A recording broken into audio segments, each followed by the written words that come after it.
안녕하세요. 대구한의대학교 사상체질과 김성태입니다. 이번 16주차에는 한국 전통의학 중에서도 독창적인 체질의학과 그에 관련된 침법에 대해서 알아보는 시간을 가지겠습니다. 먼저 전체적인 학습 목표에 대해서 말씀을 드리겠습니다. 첫째, 한국의 전통의학뿐만 아니라 중국을 포함한 동양의 전통의학에서도 체질을 제시한 의학이론은 없었습니다. 이러한 독특한 사상체질의학이 나오기까지 그 배경과 이론 전개의 차이점에 대해서 살펴볼 거고요.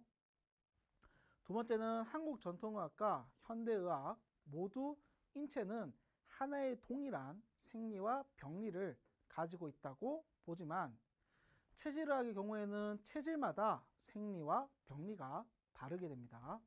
그래서 각 체질마다 어떤 생리와 병리를 가지고 있는지를 알아볼 거고요.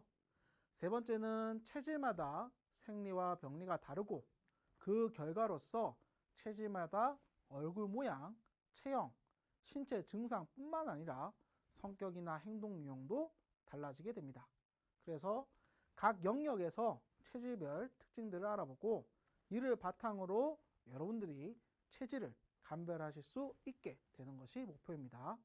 네 번째는 체질의학과 관련된 태극침법과 팔체질침법에 대해서 알아볼 것입니다.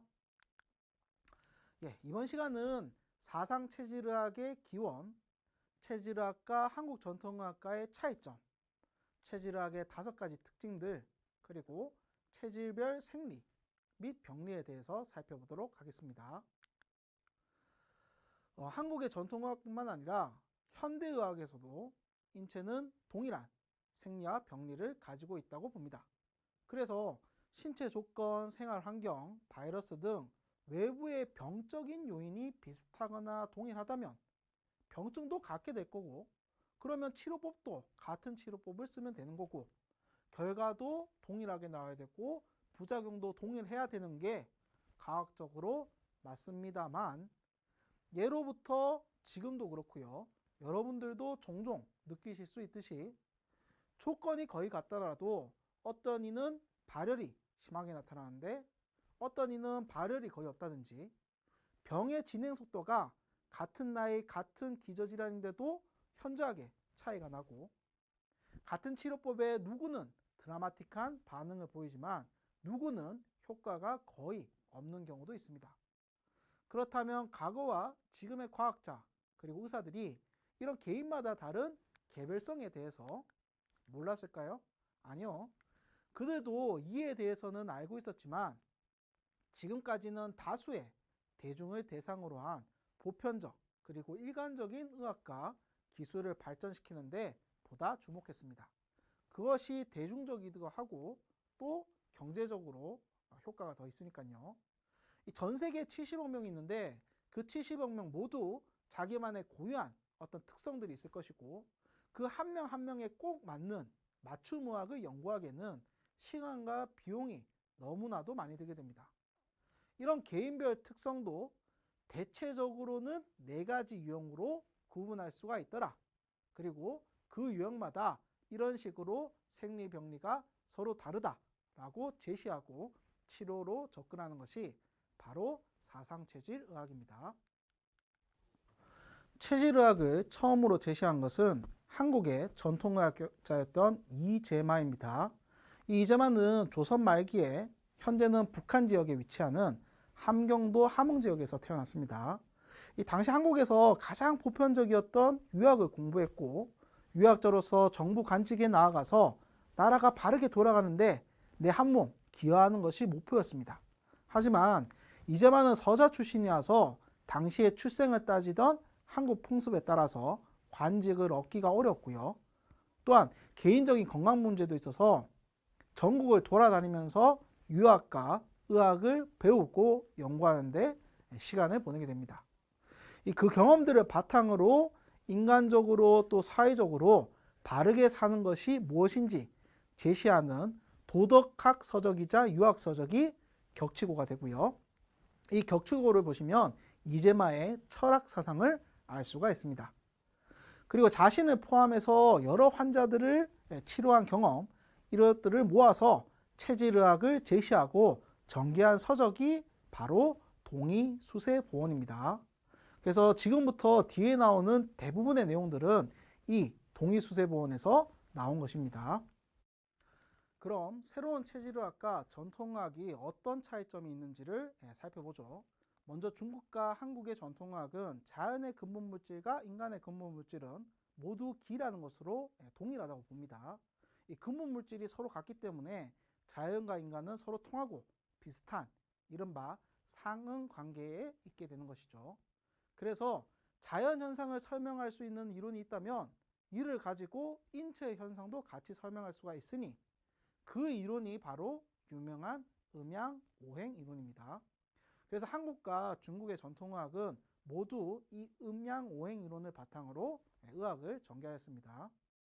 그리고 자연에서 태풍이 불고 산불이 나고 그럼에도 생태계가 자연스럽게 저절로 회복되는 것을 보고 자연을 가장 이상적인 상태로 설정을 했고요. 우리 인체 역시도 그런 자연을 따라가야 한다고 보았습니다. 예로 겨울에 동식물이 동면에 들어간다. 그럼 사람 역시도 겨울에는 활동을 많이 하지 말고 줄이고 쉬어야 된다. 그래야만 건강해진다 라고 본 것이죠. 반면에 사상체질의학 같은 경우에는 자연보다는 인간의 행태, 인간이 가진 자율의지에 보다 주목했고 인간에 주목하다 보니까 자연스럽게 사람마다 다른 개별성에 더 집중할 수 있었습니다. 그리고 이 개별성을 4가지 유형으로 나뉘어서 4가지 체질을 제시한 거죠. 마지막으로 전통의학에서는 자연을 따라가는 자연과의 조화를 강조했다면 이제만은 아니다. 그보다는 인간이 스스로 정신적으로 신체적으로 갈고 닦는 즉 수양하는 것이 건강에 있어서 더욱더 중요하다고 보았습니다. 이 앞서 내용들을 바탕으로 사상체질의학의 특징들을 정의해보자면 첫째, 자연, 사회현상, 인체 이 모두를 4가지 유형으로 분류하고 태양, 소양, 태음, 소음이라는 체질을 제시했습니다. 둘째, 사람의 의지와 행동이 생리병리에도 영향을 미치며 그 결과로 얼굴이나 체형도 달라진다고 보았습니다. 세 번째는 개인의 성격이나 사회생활에서의 스트레스가 질병에 중요한 역할을 한다. 질병을 일으킬 수도 있고 악화시킬 수도 있고 중요한 역할을 한다고 보았고 네 번째로 인체의 치료에 있어서 약물 혹은 수술적인 그런 외부적인 접근 방법 외에도 개인의 어떤 정신적인 수양 자체가 굉장히 중요하다고 보았습니다. 마지막 5번째는 자가 면역을 강화하는 것에 주목을 해서 이 자가 면역을 강화시키기 위해서 체질별로 어떤 음식이 좋냐, 어떤 운동이 좋냐, 마음은 어떤 식으로 써야 되느냐를 그런 생활 관리를 제시한 것이 특징이 되겠습니다. 다음은 체질별 독특한 생리입니다. 먼저 사상체질에서는 인체의 생리와 병리 외에 직접적으로 작용하는 장기를 폐, 비, 간, 신 4가지로 보았습니다. 단 여기서 말하는 폐, 비, 간, 신은 현대에서 해부 기능학적 장기, 폐비간신과는 다르고요. 또한 전통 한의학인 오행 이론에서 얘기하는 폐비간신과도 서로 완전히 다르다는 것을 꼭 알아두셔야 합니다. 그리고 각 체질마다 이 폐장, 비장, 간장, 신장 기능의 세기, 강약에 있어서 차이가 나타나는데요. 먼저 태양의 체질은 폐장의 기능이 강하고 간장의 기능은 약합니다. 그래서 인체의 에너지 및 체액에 관련된 대사에 있어서 뭔가 사용하고 소모하는 그런 현상들이 강하다면 저장하고 보존하는 것은 약하게 되고요. 이와 정반대, 장부의 기능에서 정반대에 있는 것이 바로 태음인 체질로 간장 기능은 강하고 폐장의 기능은 약하게 됩니다. 그 결과 에너지 및 체액 대사에서 저장하고 보존하는 쪽은 강하게 되고요. 그러면 지방이란지 수분도 다른 체질보다는 더욱더 잘 축적이 되는 경우가 많고요. 반대로 이를 적절하게 쓰고 소모하는 것은 약하게 됩니다. 다음 소양의 체질은 비장의 기능이 강하고 신장의 기능은 약한 편입니다. 그래서 인체의 어떤 소화, 그 다음에 체열을 생성하는 그런 대사에 있어서 음식물을 받아들이고 체열을 생성하는 그런 기능이나 현상은 강하게 발휘가 되지만 음식을 대변 세번으로 내보내거나 혹은 과도한 체열 자체를 정상으로 시켜주는 것, 이런 것들은 약하게 됩니다. 이 정반대가 바로 소음인 체질로 신장 기능은 강하고 비장 기능 약하고, 그 결과로서 소화 또는 체열 생성 대사에 있어서 음식은 잘 내보내지만 대변 소변 이렇게 보고하지만은 음식 먹는 걸 받아들이고 소화시키는 그런 어떤 위장계통의 어떤 음식물을 받아들이는 기능은 약하게 되고, 거기서 1차적으로 생성되는 체열 자체도 약하게 생성되는 편입니다. 이러한 체질별 생리의 차이와 경향성이 정상 범위를 넘어서 지나치게 되면 그게 바로 사상의학에서의 병리가 됩니다. 태양인은 에너지 그리고 체액대사에서 사용하고 소모하는 경향이 강하다고 했는데, 이게 지나치게 되면 뭔가 건조하고 부족한 소모성 병증이 생기고요. 반대로 태음인은 에너지 그리고 체액대사에서 너무 저장하고 보존하다 보니까 지방 수분 축적, 그래서 비만, 당뇨, 고지혈증 등의 만성 성인병증 이런 것들이 오기가 쉽습니다. 소양인은 소화 그리고 체열에 대해서 열이 많이 생성되니까 이게 지나치다고 한다면은 남들보다 더위를 더 많이 타고 열 때문에 수분이 부족해지면서 변비 등의 병증이 잘 나타나고요. 마지막 소음인은 소화 그리고 체열을 생성하는 데서 음식을 잘 못 받아들이고 체열도 잘 생성이 안 되니까, 그러니까 소화 안 되고 추위 많이 타는 그러한 병증들이 생겨나게 됩니다. 각 체질에 그럼 치료는 어떻게 할 거냐? 그 치료법은 원인이 되었던 장기 강약, 즉 장기 강약은 누구나 다 타고나는데 체질별로 차이가 나는데 너무 지나쳐서 문제다. 그럼 지나친 거를 정상적으로 균형적으로 맞춰주면 되지 않느냐. 그래서 만약에 이 장기 강약이 지나치지 않고 균형적이라면 인체는 자기 스스로 가진 면역 그리고 생리 기전을 발휘해서 그게 코로나든 타박상이든 뇌출혈이든 어떤 병증이든지 스스로 극복할 수 있다고 보았습니다.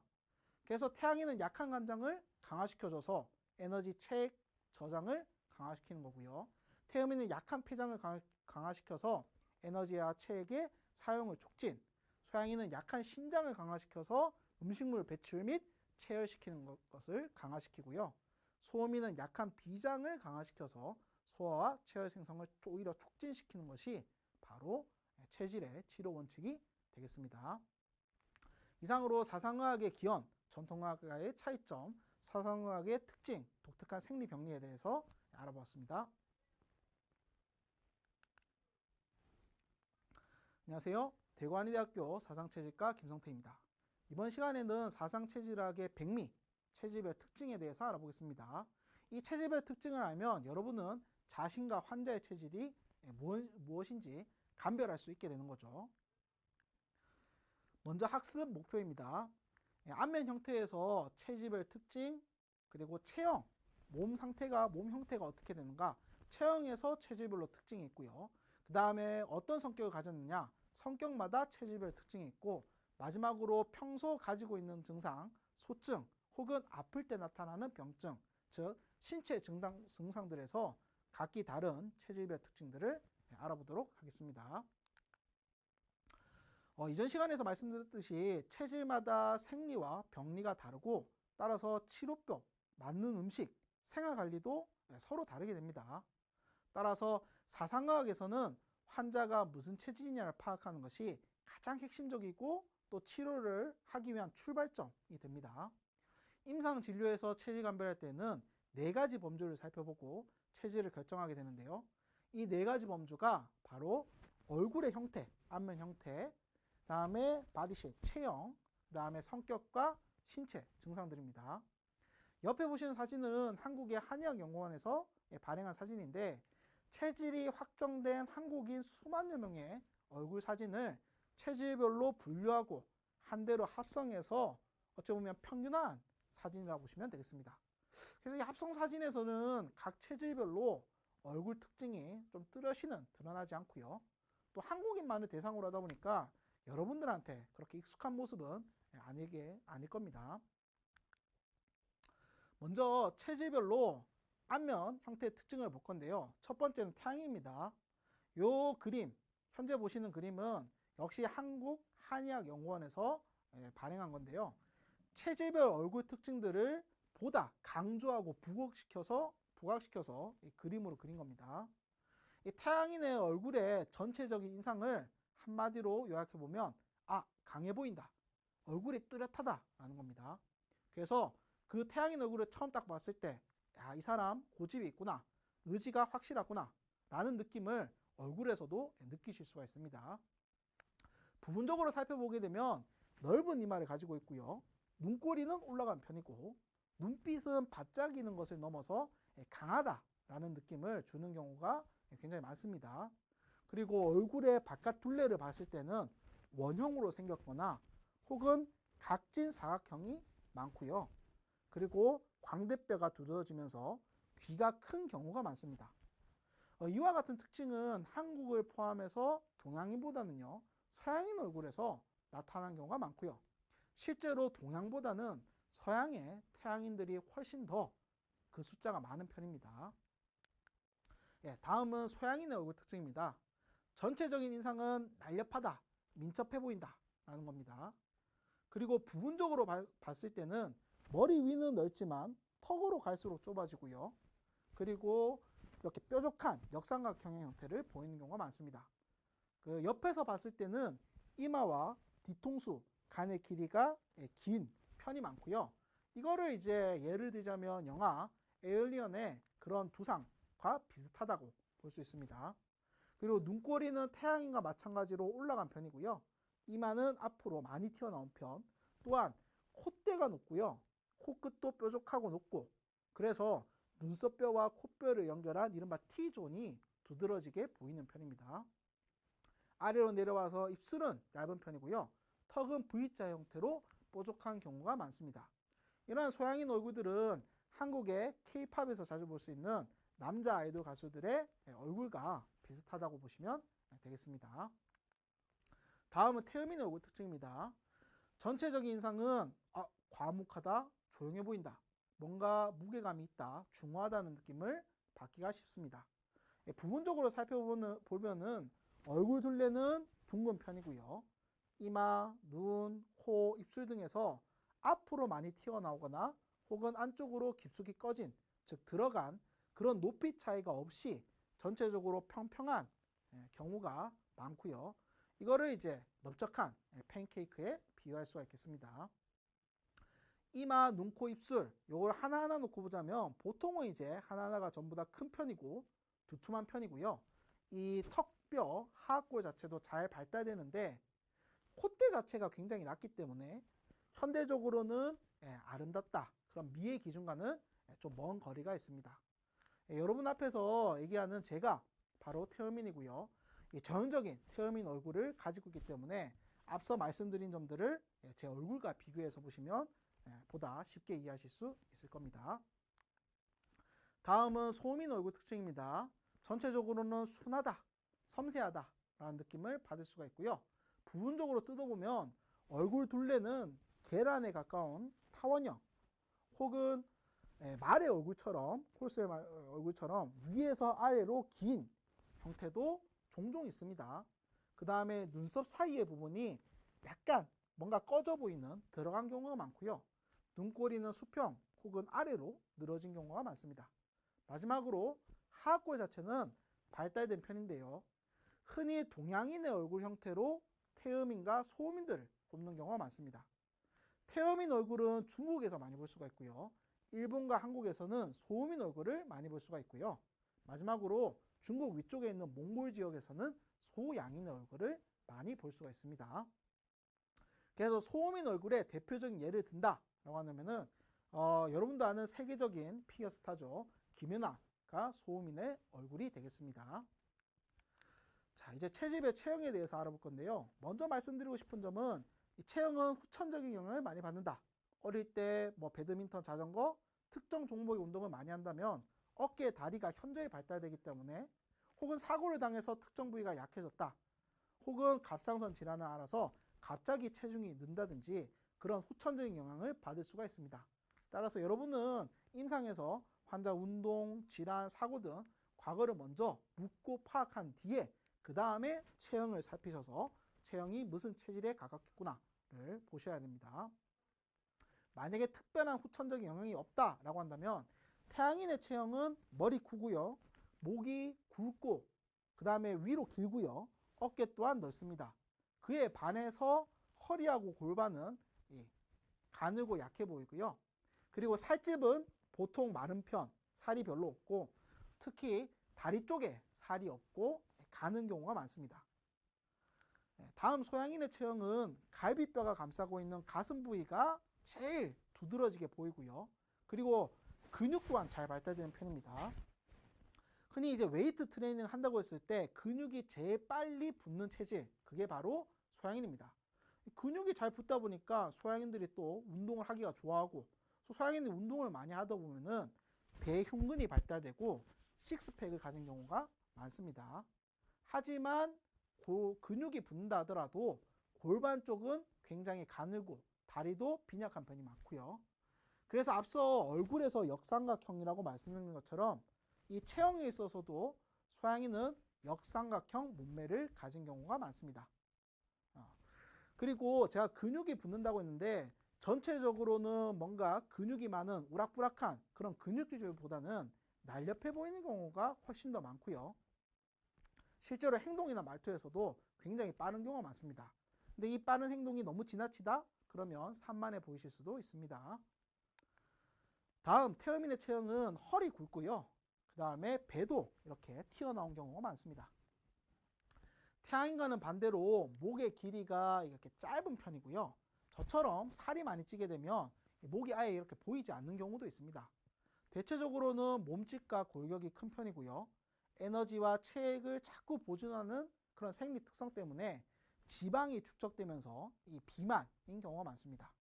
행동 느린데 커다란 몸집, 느린 행동 이런 것들이 만나게 되면 뭔가 듬직해 보이거나 점잖다는 인상을 줄 수가 있지만 그 느린 행동이 너무 지나치게 되면 게을러 보이기가 굉장히 쉽습니다. 제가 또 태음인의 전형적인 체형이기 때문에 앞서 말씀드린 특징들을 이렇게 저를 보시면은 잘 이해하실 수가 있을 것입니다. 다음은 이제 소음인 체형으로 전체적으로는 마르다, 뼈가 가늘다, 그래서 약하고 비실비실하다는 느낌을 주고요. 그런 약하고 비실비실하고 마른 상태에서도 가슴이 제일 약한 편이고 골반과 다리는 그나마 발달은 되는 편입니다. 키는 작은 편이고요. 어깨를 움츠리고 허리를 약간 숙인 이른바 구부정하게 걸어다니는 경우가 종종 보입니다. 이런 네 가지 체질 중에서는 소음인 체형이 제일 작고 약하지만은 가끔씩 키가 190cm가 넘어가는 이런 뼈와 몸집이 큰 소음인들이 있을 수 있기 때문에 이 체형 말고도 얼굴, 성격, 신체 증상을 종합해서 체질을 감별하셔야 되겠습니다. 다음은 체질별 성격입니다. 이재만은 유학자였고 유학은 올바른 행동, 마음가짐을 연구하는 학문이죠.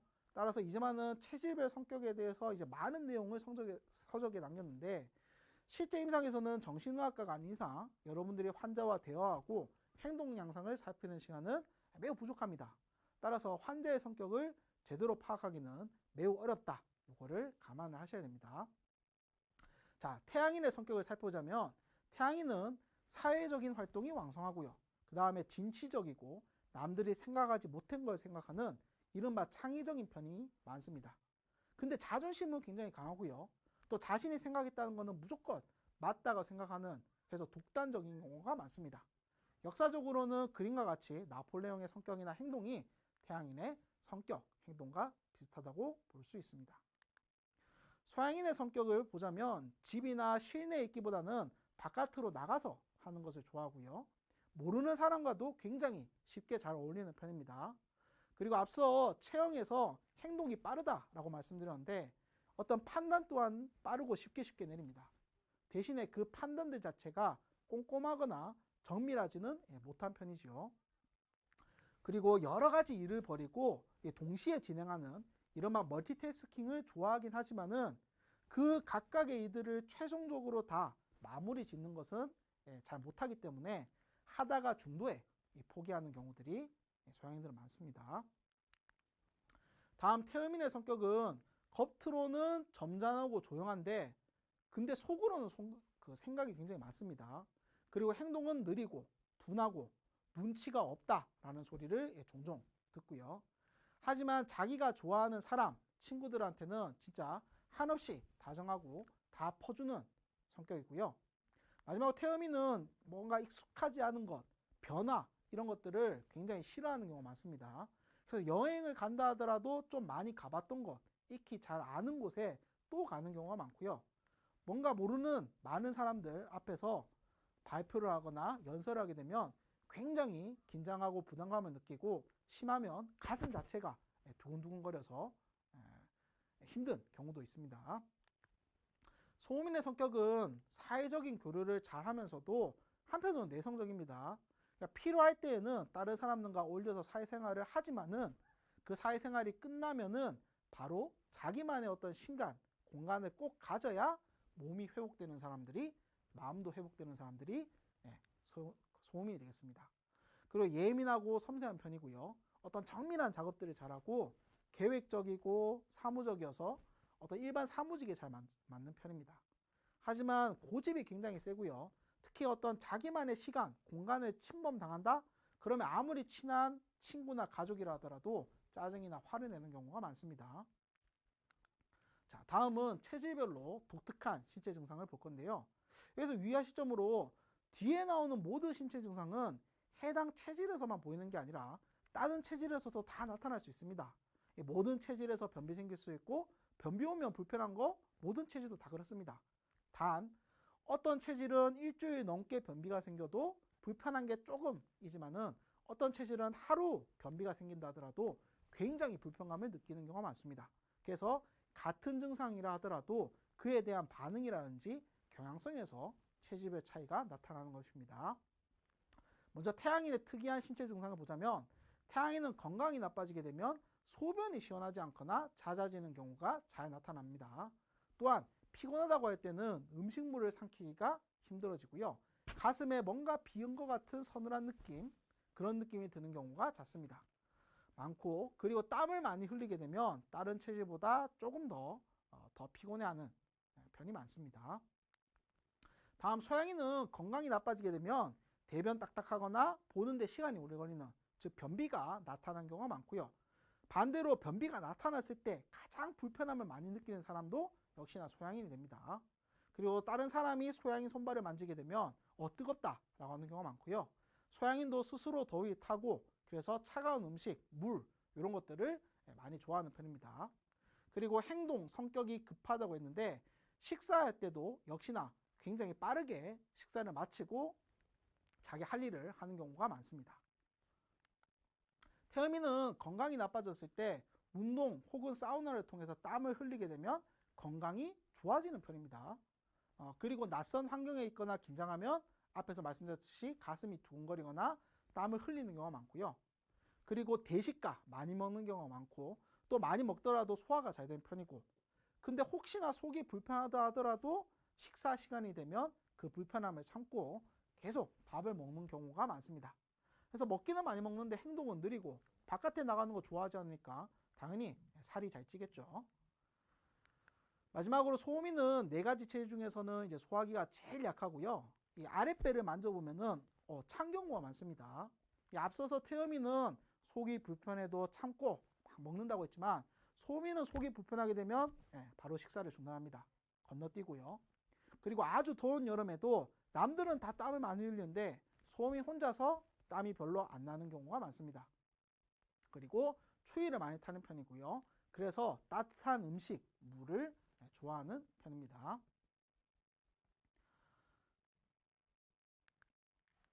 예, 안녕하세요. 대구한의대학교 사상체질과 김성태입니다. 이번 시간에는 체질과 관련된 침법들을 간단히 소개하도록 하겠습니다. 학습 목표로는 태극침법, 팔체질침법을 알아보고 사상체질과 어떤 상관성이 있는지 그리고 어떤 한계점이 있는지를 이해하는 것입니다.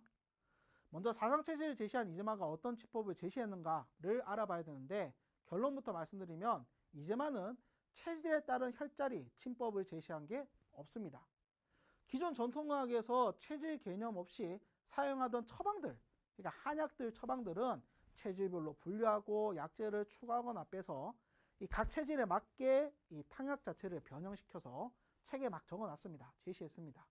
하지만 침술에 있어서만큼은 당시에 자기가 아닌 다른 한의사가 어떤 혈자리에 침을 놓아서 효과를 본 적이 있더라 라는 그런 간접 경험이고 지극히 단편적인 그런 것들을 책에 수록해 놨을 뿐 자신만의 직접적인 침의 경험이나 어떤 침을 하나의 이론으로 정리해서 제시한 것은 아까도 말씀드렸다시피 없습니다. 그래서 이즈마 이후로 근현대부터 지금까지 한의사들이 태극진법, 팔체질진법 이런 것들을 사상체질과 연관시켜 적용하려는 시도들이 계속되고 있지만은 이 두 치법 모두 이론적으로 실제 임상적으로 사상체질과 맞지 않는 부분들이 있습니다. 그래서 사상체질에 딱 맞는 치법은 앞으로 계속 연구, 개발을 해야 되는 상황입니다. 먼저 태극치법에 대해서 살펴보겠습니다.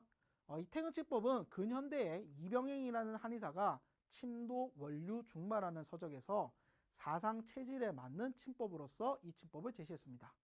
이전 시간에 안면, 체형, 성격, 신체 증상, 안면, 체형, 성격 이런 네 가지 범주를 종합해서 체질을 감별한다고 말씀드렸는데요.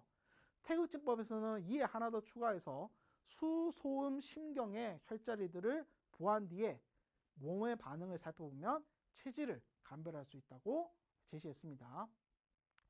그래서 태양인은 오행의 금 속성에 해당될 것이다. 그리고 오행 이론에 따라서 상생상극에 따라서 이 태양인의 과도한 금을 억제할 수 있는 화 속성의 혈자리를 보여준다면 그러면 태양인의 지나친 금이 억제가 되면서 몸이 좋아지지 않을까. 그렇게 태양인을 감별한 거고요.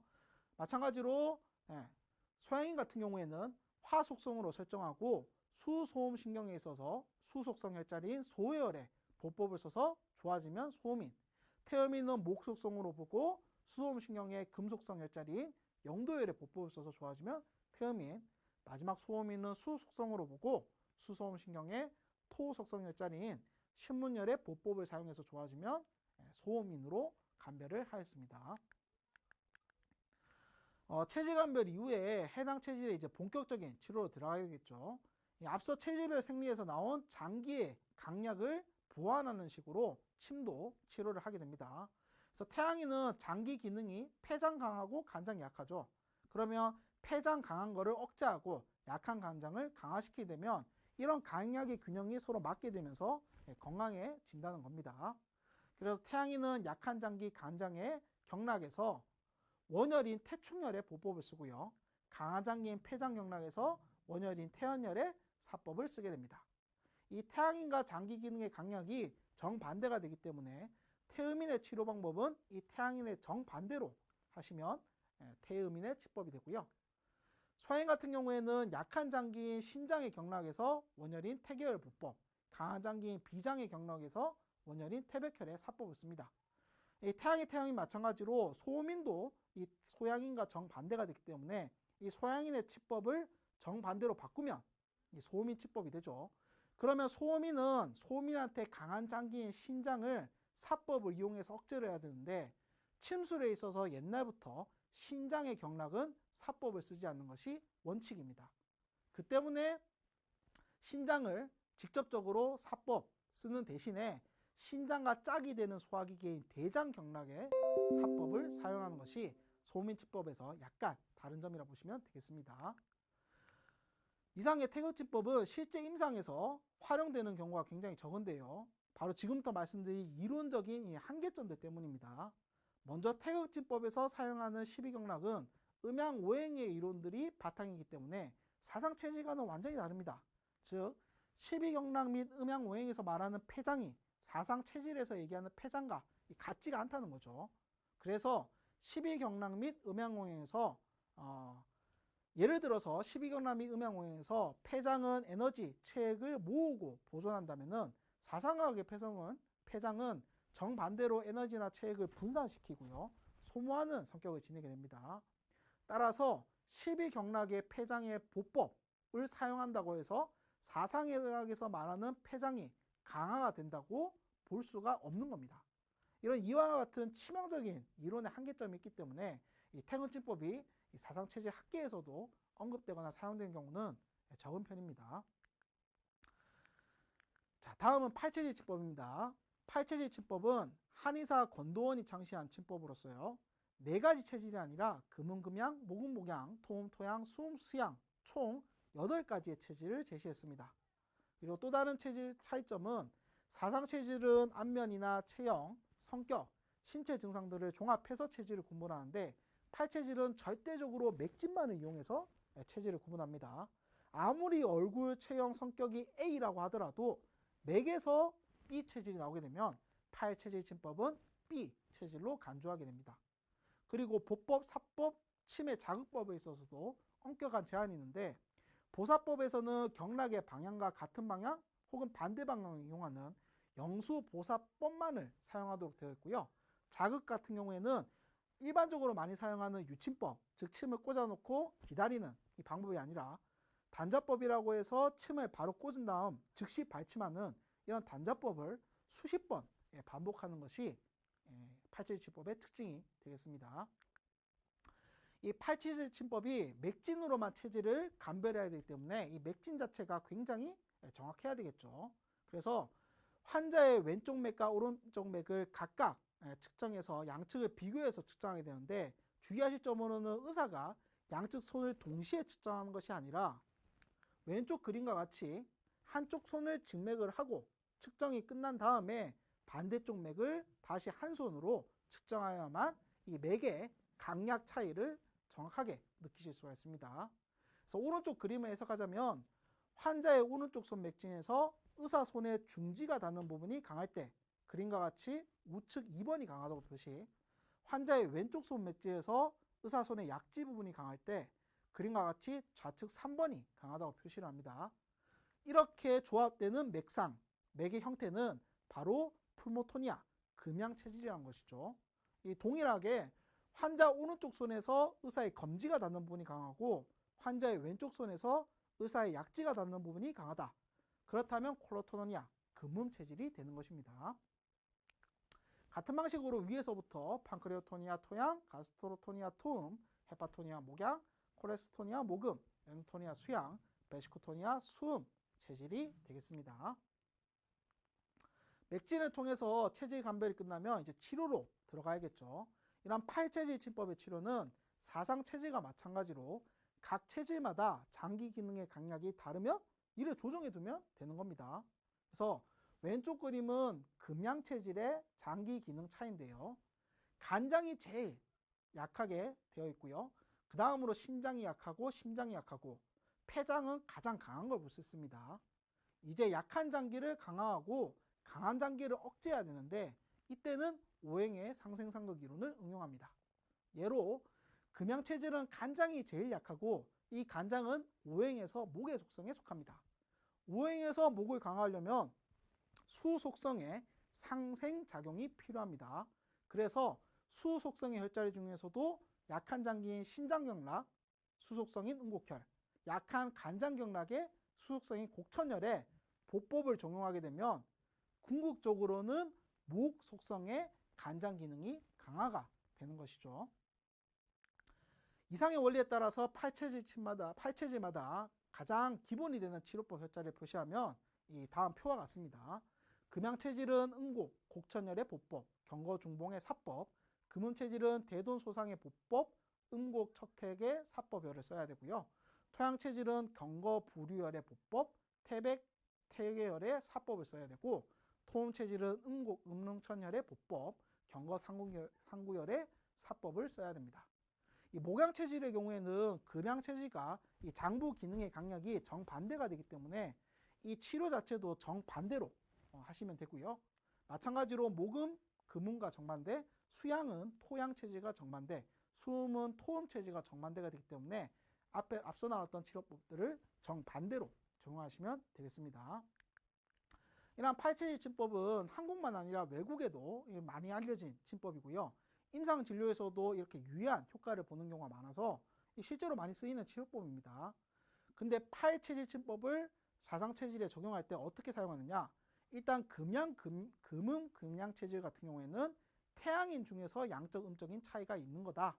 목양, 목음이라는 팔체질은 사상체질에서는 태음인에 해당되고 태형인의 어떤 양적, 음적 차이를 얘기하는 거다. 팔체질의 토양토음은 사상에서는 소양인들에 해당되는 거고 팔체질의 수양수음은 소음인에 해당될 거다라고 보고 사상체질을 감별한 다음에 소음인이면 팔체질의 수음, 수양 이 침법을 갖다 쓰는 경우가 종종 있습니다. 하지만 이런 경우에도 이론적 한계, 실제적인 차이점이 있기 때문에 사상체질에 딱 맞는 침법이라고 볼 수는 없습니다. 먼저 팔체질 침법은 맥진으로만 체질을 감별한다는 거죠. 이 사상체질적으로 안면, 체형, 성격, 신체 증상 앞서 나왔던 모든 것들을 다 태음인이라고 나오는데 근데 맥을 쟀더니 태음인에 해당되는 목체질이 아니고요. 금체질이라고 한다면은 그렇다면은 팔체질법에서는 이 사람은 금이라고 진단하고 치료를 하게 됩니다. 그리고 앞서서 태그치법과 같은 이론적 오류가 있게 되는데요. 오행 이론상의 간장을 강화시킨다?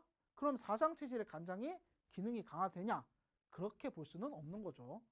간장이라고 이름은 같은데 오행에서 간장 기능과 사상의 간장 기능이 서로 다르기 때문에 그래서 같은 체질의 용어를 사용하지만 실제 진료를 할 때는 한약을 쓸 때 약을 달여서 줄 때는 사상체질의 이론과 처방을 적용하게 되고요. 침 영역 같은 경우에는 팔체질의 맥진과 치법을 적용해서 그래서 두 개를 분리해서 독자적으로 운영을 하게 됩니다. 근데 이렇게 독자적으로 운영하는데도 좀 문제가 생기는 게 사상체질에서는 태음인이라고 진단을 받고 태음인에 맞는 음식이나 운동을 알려줘야 되는데 하지만 팔체질 같은 경우에는 태음인이 아니고 아까와 같이 금음근양이 나오게 되면 금융근양에 맞는 음식을 알려줘야 됩니다. 근데 이 음식들을 살펴보면 정반대가 되거든요. 따라서 사상체질 진단과 팔체질 진단, 그 진단에 따른 생활관리법이 정반대가 될 때 도대체 어떻게 해야 되냐라는 고민이 남게 되는 겁니다. 이상으로 태그치법과 팔체질법을 이제 살펴보았고요. 결론적으로 얘기하자면 사상체질의 이론 그리고 실제적으로도 정확히 일치하는 치법, 사상체질에 맞는 치법은 아직 없다.